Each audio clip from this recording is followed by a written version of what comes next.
Minisiriw ka ladala ɲɔgɔn ye senfɛ arabadon General Jala dira finitigilaka caman ma minnu yɛrɛ jɔyɔrɔ bonyana kosɛbɛ furancɛ fanga na ka tɛmɛ ni o ye an ka kunnafonidilaw ye u ka kuma galama tɛnkun fasodenw na walasa ka se ka u hakilinaw dɔn a koɲɛw kan.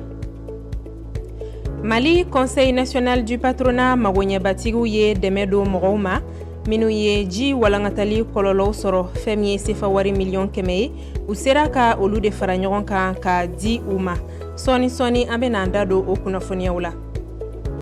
Ninnu de bi kunnafoni ɲɛbilaw ye dɔwɛrɛ bɛna fara minnu kan ka bɛɛ lajɛlen walawalaw ye Advance TV ka bidon kunnafoniyaw kɛnɛ kan a y'aw bisimila. I n'a fɔ an y'a fɔ bakurunba fɔlɔ la cogo min na minisiriw ka ladala ɲɔgɔn ye senfɛ arabadon fɛn min ye General Jala ye ale dira finitigilaka caman ma minnu yɛrɛ jɔyɔrɔ bonyana furancɛ fanga kɔnɔna na ka tɛmɛ ni o waliya in ye an ka kunnafonidila Mamadu Jalo ale a ka kuma galama tɛnkun maa dɔw la minnu b'u hakilina di a kan an k'a lajɛ.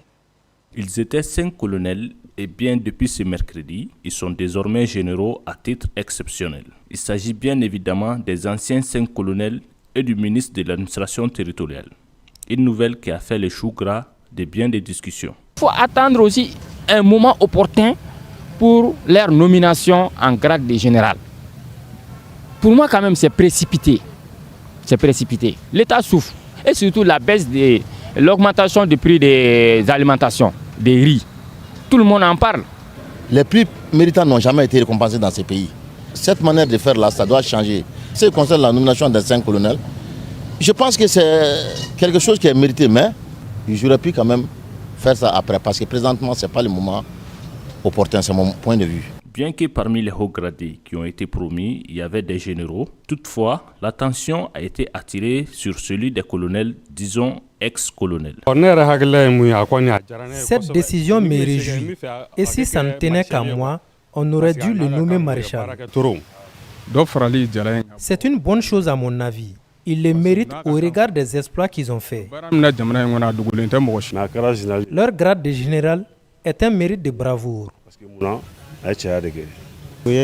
Ils ont libéré le pays et apporté la sécurité. Et ce grade de général va renforcer leur travail. Ce grade de général est une marque de reconnaissance pour les sacrifices qu'ils ont faits pour la nation.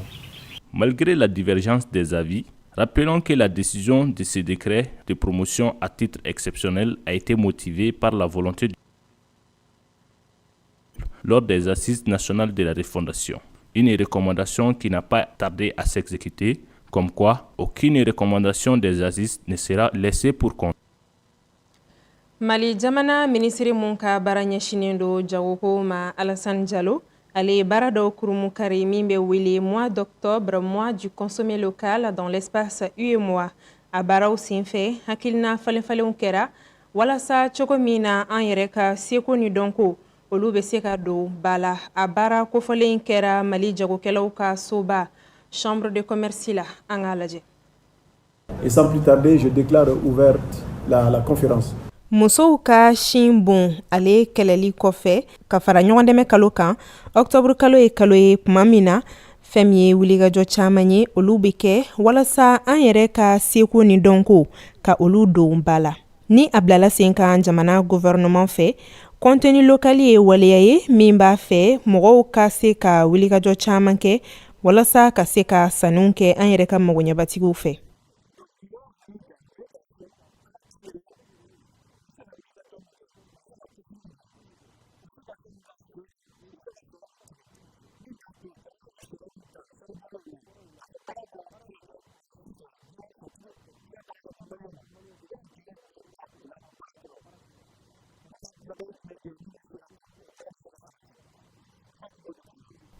Ɲina tako durunan senfɛ fɛn min ye masalaw ye olu caman kɛra magoɲɛbatigi caman fɛ fo ka taa se politikimaw ma maa minnu sen donna la i b'a ye k'a fɔ u bɛ ɲɛfɔli kɛ u ka gɛlɛyaw la fo ka taa se dugujukɔrɔ nafolo olu koɲɛw ma walasa ka se ka jaabi ale ni fɛɛrɛ sɔrɔ cogo min na dan bɛ se ka sigi o gɛlɛya ninnu na.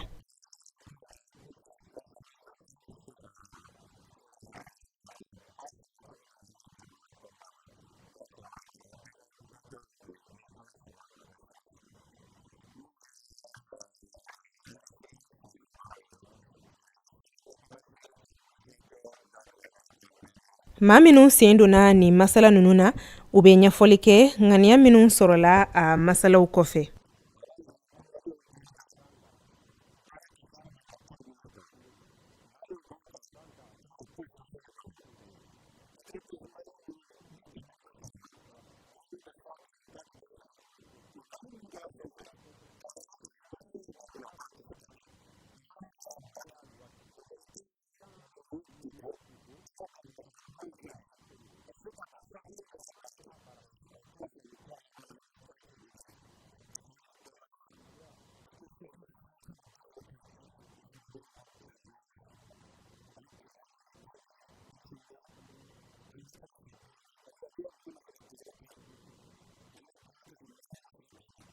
Ka an yɛrɛ ka seko ni dɔnko don ba la o nafa ka bon kosɛbɛ fasodenya sinsili yɛrɛ la ka fara o bɛɛ lajɛlen kan I b'a ye k'a fɔ jamana ka sɔrɔ ale bɛ yakubaya ka taa fɛ. Mali Conseil national du patronat magoɲɛbatigiw ye dɛmɛ don mɔgɔw ma minnu ye ji walankatali kɔlɔlɔw sɔrɔ fɛn min ye sefa wari miliyɔn 100 ye u sera ka o de fara ɲɔgɔn kan ka di nin ma kofɔlen ninnu ma. A musaka kofɔlen dira alamisa don Conseil national du patronat jabala la min yɛrɛ la an ka kunnafonidila Aissata Ba ale ni Musa Ɲang tun b'a kɛnɛ kan. Kɛyɛrɛ ye baarakɛlaw jamana makobatigiw ka kulu ale ye jamana faamaw ka wele jaabi min bɛ tali kɛ dɛmɛna ka ɲɛsin maaw ma ji kɛra sababu ye ka tiɲɛni don maa minnu kun. Sefa wari miliyɔn 100 Mali asirɛriw ye o de kɛ bolomafara ye jamana faamaw ma ni maa ninnu dɛmɛli la. U ka fɔ la ko ɲɔgɔn dɛmɛ ye jamana in taalan ye wa ko ni baara in ye olu ka kɛta ye. An ye ministre de l'industrie et du commerce bisimila an ka so in kɔnɔ yan. A kun nana ni gouvernement ka cikan ye k'a fɔ ko ji ye tiɲɛni kɛ bɛɛ b'a kalama dɔw ni tora la dɔw bolofɛnw tiɲɛna dɔw banala ɲɔgɔn dɛmɛ o ye jamana in tabiya dɔ ye. An ka ɲɔgɔn dɛmɛ an ka hinɛ ɲɔgɔn na o ye kabiri ni lawale o bɛ jamana in kɔnɔ ko donc magobatigiw n'o ye secteur privé n'an se kɛra fɛn fɛn ka gouvernement bolo dɛmɛ nin ko in na an ka kɛ n'an y'a kɛ fana an y'a k'an yɛrɛ parce que o y'an tabiya dɔ ye. Donc bi ye assureur ka tour ye u nana ni miliyɔn 100 ko k'a di président ma k'a di gouvernement ma CNPM tɔgɔ la. Donc o de y'a to aw wulila bi walasa kana k'aw seere ka yira mɔgɔ bɛɛ la k'a fɔ vraiment assureur bi u ye sira ka min sɔrɔ ka gouvernement bolo dɛmɛ ni gɛlɛya in kɔnɔna la o de ye nin o de kama aw farala. Ɲina maa 80 de fatura jizon ale sabu la wa bolominan fana caman tiɲɛna ni maa ninnu ɲɛji cɛli la assureur ka nin dɛmɛ in ale sɛbɛkɔrɔ fora CNPM ale ɲɛmaa fɛ. Donc je voudrais sincèrement ka di n ye ka tasibila kɛ ani ka foli kɛrɛnkɛrɛnnen ta ka fɛn min bɛ tali kɛ sɔrɔ bosobagaw ani assurance maa minnu ye an ka jamana ɲɛmɔgɔw ka welewelekanw jaabi walasa ka dɛmɛ ta ka don maa minnu bɛ yen nɔ ni kasaraw sɔrɔ ji kɔlɔlɔw fɛ ka foli k'u ye u ka nin waleya in na ani fɛnɛ ka dugawu don kɛ maa minnu bɛ yen n'u joginna ani minnu bɛ yen nɔ ni u ka kasara a fanga bonyara ka dugawu k'u bɛɛ lajɛlen. retrouver une très bonne santé. Hakilina jiginna jamana faamaw ka laɲini ye ka sefa wari miliyari 4 de kɛ ɲɔgɔn kan ni waati ale gɛrɛyaw latɛmɛli kama. Minisiri mun ka baara ɲɛsinen don sifinnakaw ale ni farikolo ɲɛnajɛ koɲɛw ma Abdul Kasim Ibrahim Fɔnba ale a ka ladala ɲɔgɔn ye kɛ arabadon octobre kalo tile 16 san 2024 a yɛrɛ ka minisiriso la Kajatu Bagayogo Mamadou Diallo olu tun bɛ yen nɔ Advance TV tɔgɔ la. I n'a fɔ ladalako la ministre min ɲɛsinnen don farikolo ɲɛnajɛ ani sifinnakaw ka kow ɲɛnabɔli ma sa ale ni kunnafonidilaw kɔni karila ɲɔgɔn na nin kalo kofɔlen fɛnɛ na nin kalo in ta hokumu kɔnɔ sa an y'a ye k'a fɔ ko bakuruba caman kun bɛ yen n'o bɛ tali kɛ Mali sen doli AES ka programme na n'an ko mun ma ko université d'été fo ka taga se stade du 26 mars koɲɛw ma ani baara kura min bolodalen don ka bila sen na n'an ko ma vision olympiade 2028 n'o ye Mali cɛbɔw ka se ka kɛ maa ye minnu bɛ se ka jɔyɔrɔ ɲuman sɔrɔ jeux olympiques kɛnɛ kan a kɛnɛ kofɔlen kan ministre ye walawalali caman kɛ ka ɲɛsin stade ninnu ma n'olu lakurakurayala sisan. Inspecteur u nana siɲɛ fɔlɔ la u ye visite fɔlɔw kɛ u taara u ye rapport fɔlɔ dɔ kɛ rapport kɛra favorable ye u segira ka na tuguni u ye rapport filanan fɛnɛ kɛ o fɛnɛ favorable a tɔ bɛ olu de bolo parce que an t'a décider olu de b'a décider non mais j'espère que a processus bɛna continuer a ka se ka valider n'a validera n'Ala sɔnna je pense que c'est pour le bien du pays c'est même pour l'image du pays ça nous aide aussi beaucoup. Alsa stade ko gun kan a da sela stade yɛrɛ labara cogo ma. Disposition mun ta bi an bɛ fɛ k'an ka stade rentabiliser de ne bɛ fɛ de wari mun bɛ don stade la o wari ka an permettre ka stade la fonctionner ka fɛn wɛrɛw kɛ stade la k'a fɛnw améliorer.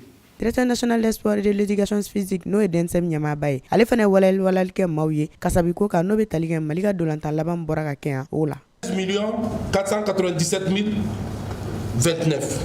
Ça, c'est la part du trésor. 3 114 699. Part de gagnants utilisateurs, quoi. 1 152 932. Donc, ça, c'est la part du SAD à l'issue du match. Ni hakilina fɛlɛfɛlɛ min kɛ ministre min ɲɛsinnen don sifinnakaw ani farikoloɲɛnajɛ ani kunnafonidilaw ni ɲɔgɔn cɛ sa a dabɔkun ye bɛn ni keleya bɛ se ka sabati ani u bɛ se ka kunnafoni jɔnjɔ sɔrɔ nin cakɛda in baarakɛbolow kan cogo min na. An bɛ taa ni kibaruyaw ye fan wɛrɛ fɛ min yɛrɛ la kunnafonidila jatalaw olu ka baara ye kokura ye kunnafonidi baara yɛrɛ kɔnɔna na min yɛrɛ yelen don k'a fɔ ko a ka di mɔgɔw ye kosɛbɛ. O de kama groupe Sorofe ye sifinnaka maa 15 kalan tile 45 kɔnɔ kunnafonidi ale baaraw yɛrɛ la u ka o kalan kuncɛra ni sɛbɛnfura dɔw dili ye min yɛrɛ kɛnɛ kan an ka kunnafonidila Isa Sise ani Kɛrifa Sidibe tun bɛ yen nɔ. U bɛ taa maa 15 bɔɲɔngo la minnu y'u sen don kalan na walasa ka se ka caman faamu kunnafonidi baaraw olu daminɛ cogow kan.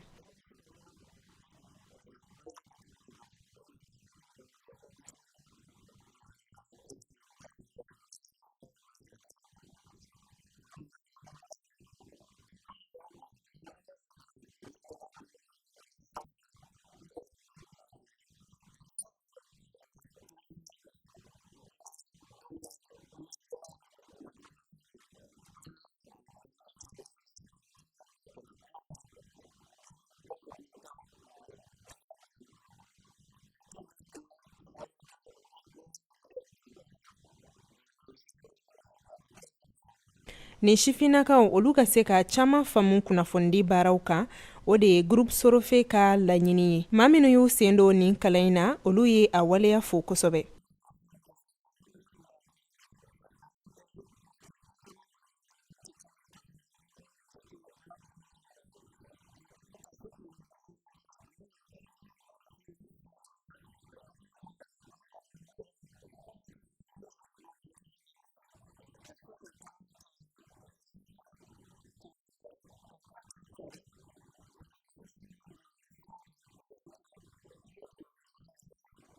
Maa minnu ye nin kalan fɔlɔ in kɛ olu ka kɛnɛ denfaya tun bɛ Mali kunnafonidisoba maa ɲɛmaa bolo min yɛrɛ y'a yira k'a fɔ ko a ye nimisiwasa sɔrɔ a koɲɛw la.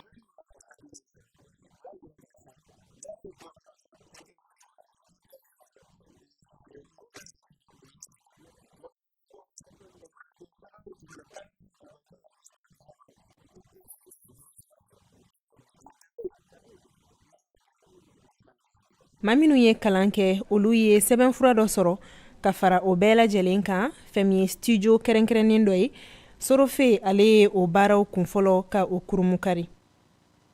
Nin bɛ dan sigi Advance TV ka dɔgɔkun kunnafoniyaw la an nisɔndiyalen ye minnu laseli kɛ aw ye dɔgɔkun nata in na ni Ala sɔnna ma aw ni Aissata Ba ale bɛna ɲɔgɔn lasɔrɔ ka se ka ɲɛfɔli kɛ aw ye kibariyaw la todunkan na ne bɛ k'an bɛɛ boloda ni aw ye wagati wɛrɛ aw ni ce aw ka kulomajɔ la.